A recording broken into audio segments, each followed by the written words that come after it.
Bon courage, bon travail sur place, mais ce n'est pas tout car nous continuons à parler de ce grand événement footballistique africain avec l'invité du journal. Nous accueillons sur ce plateau Ibrahima Touré, ambassadeur de la République de Côte d'Ivoire, ici aux États-Unis. Bonsoir. Bonsoir. Merci d'être avec nous. Merci de venir nous rejoindre sur ce plateau, de répondre à nos questions. Alors, votre pays n'a accueilli qu'une seule fois la CAN, nous le disions tout à l'heure, en 1984, une autre époque. Seules 8 équipes étaient alignées, contre 24 aujourd'hui. Qu'a fait la Côte d'Ivoire pour s'assurer du succès du présent tournoi ? Mais écoutez, nous avons accueilli cette Coupe d'Afrique en 1984, quand j'étais en classe de 6e.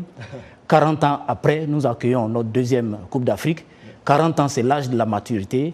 Vous le savez, tous ceux qui sont aujourd'hui en Côte d'Ivoire, médias, supporters, les retours qui sont faits sur les réseaux sociaux, dans les médias, disent que la Côte d'Ivoire a suffisamment mis les petits plats dans les grands. En tout cas, en termes d'infrastructures sportives, hôtelières, routières, tout est fait prêt. La Côte d'Ivoire est parée de ses plus beaux atouts pour accueillir le monde, pour accueillir l'Afrique, pour célébrer le football, pour célébrer la fraternité et dans l'hospitalité. Mais le 12 septembre dernier, le match amical Côte d'Ivoire-Mali avait été interrompu en raison de la pelouse détrempée par un orage au stade des Bempé. Êtes-vous en train de dire qu'on ne verra pas de tel fiasco ? Je peux vous garantir qu'on ne verra pas de tel fiasco.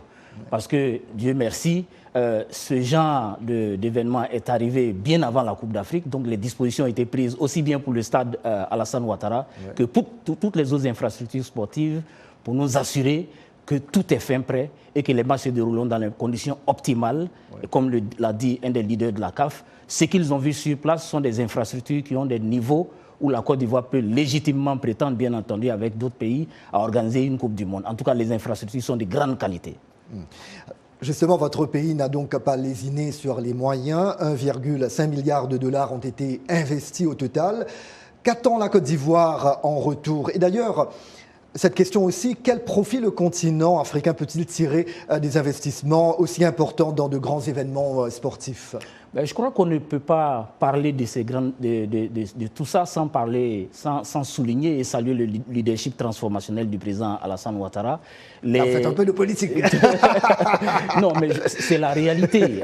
Toutes les grandes réalisations reposent d'abord sur une vision, des gens qui ont une vision. Et nous pouvons nous en... Mais c'est tout un pays, toute une organisation. Et donc, aujourd'hui, les investissements ont été faits. Je pense que le niveau est tel que... Et tout ça s'inscrit un peu dans l'ensemble des programmes de développement qui impactent aujourd'hui la vie des Ivoiriens et des populations vivant sur notre territoire. Et cet impact va bien au-delà, parce que nous avons autour d'un quart de la population qui est d'origine étrangère. Donc un sou investi en Côte d'Ivoire a forcément des impacts dans la sous-région quand on tient compte de leur contribution dans le domaine des flux financiers. Et donc c'est vraiment quelque chose qui va impacter la vie de tout le monde, aussi bien les Ivoiriens que les étrangers. Pour le continent africain, en ce qui concerne de tels investissements ? Pour le continent africain, l'intérêt, c'est de prouver une fois de plus que l'Afrique est capable d'abriter les grands événements, pas seulement politiques, mais également sportifs. Nous prétendons, nous aspirons un jour, pas seulement à la Côte d'Ivoire. Aujourd'hui, la Coupe du Monde s'organise à plusieurs pays. Donc si nous avons les infrastructures qu'il faut, nous pouvons légitimement prétendre, en lien avec d'autres pays, abriter une compétition plus grande, celle de la Coupe du Monde. Dois-je vous demander quelle équipe, quel pays vous allez soutenir pendant ce tournoi ? Vous êtes diplomate, peut-être pas. C'est la Côte d'Ivoire, mais je pense qu'il faut... il y a deux sources d'appréciation. L'appréciation du supporter de l'Ivoirien que je suis, mais il y a aussi l'appréciation technique. En tout cas, tout prouve, compte tenu de l'histoire, nous sommes 2 fois vainqueurs de la Coupe d'Afrique, compte tenu de la qualité des ressources humaines du groupe, que nous sommes favoris pour ce match. Voilà. Rapidement, 2 secondes, si vous pouvez, y a-t-il des événements prévus à Washington ? Nous avons ouvert un village CAN à l'ambassade. Toute la diaspora africaine, particulièrement les pays qualifiés, sont invités. Dès demain, nous aurons la cérémonie d'ouverture, le lancement avec l'ambassadeur de la République du Congo. Et tous les ambassadeurs se succéderont en Côte d'Ivoire pour regarder à l'ambassade, pour regarder le match avec nous. Et ils seront nos invités spéciaux. Voilà. Ibrahima Touré, vous êtes l'ambassadeur de la République de Côte d'Ivoire ici aux États-Unis. Merci d'être venu sur ce plateau. Merci d'avoir répondu à nos questions. C'est moi qui vous remercie. Merci. À très bientôt. Au revoir.